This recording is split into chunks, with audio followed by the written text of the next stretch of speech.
In this lesson, we'll learn economic knowledge related to Crust. Firstly, I'll introduce the basic information of Crust native token CRU.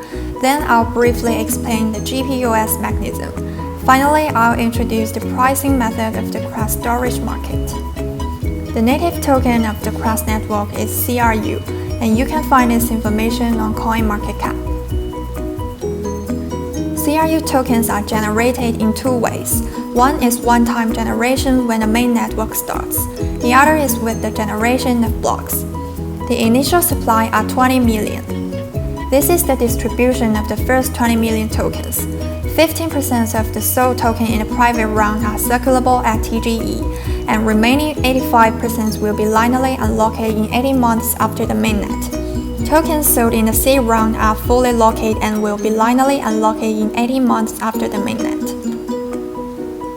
Tokens reserved for the team and the foundation are fully locked and will be linearly unlocked in 24 months after the mainnet. Community development are used for centralized and decentralized exchange liquidity, testnet rewards, storage activity rewards, and so on. BD and marketing tokens are used for marketing purposes such as airdrops and other marketing activities. The tokens generated by the block have rewards every cycle. The total distribution method is as the chart. From the second year onwards, it will be reduced by 12% each year and will not decrease until the inflation rate of the whole network reaches 2.8%. As the native token of Crust, CRU has 6 main functions. Staking to maintain the GPUS consensus of the Crust network, used to guarantee the selected nodes, serving as collateral for providing resale service, serving as a transaction fee for using the network, used to purchase resale services, used for election and voting of on-chain governance mechanism and vote on proposals.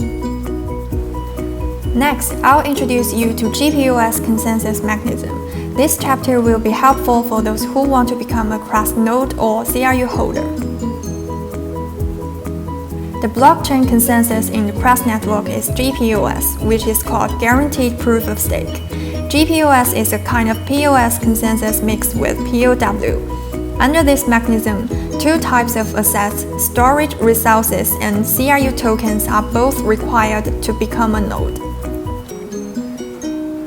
The validator and candidate in this picture are actually storage nodes of the Crust network. The network will calculate a staking limit based on the storage space.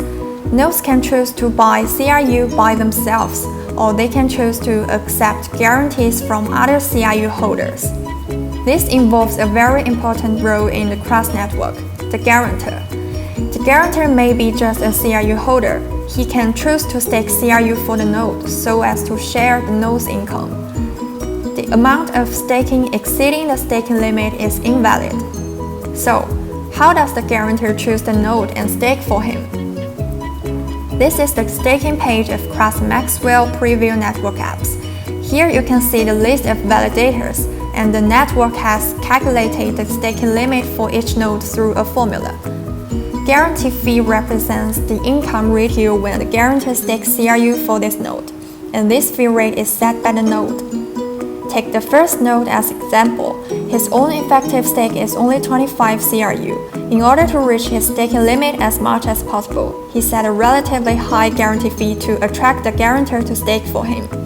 Another example, the staking limit of this node is 10177 CRU, and his own effective stake has reached 9384, so he doesn't need to attract a guarantor to help him, so he set the guarantee fee to 0. Therefore, as long as you hold CRU, you can join the mining network to earn income even if you don't have a mining machine or hard disk. Finally, as a storage protocol, how is the price for storage calculated? Storage cost equal basic fee plus dynamic adjustment rate times byte waiting fee times file size plus tips. The The upper part of the chart represents the utilization rate of the storage resources across the network, and the lower part of the chart represents the price of the order. When the resource utilization rate of the whole network is high, the order price will increase.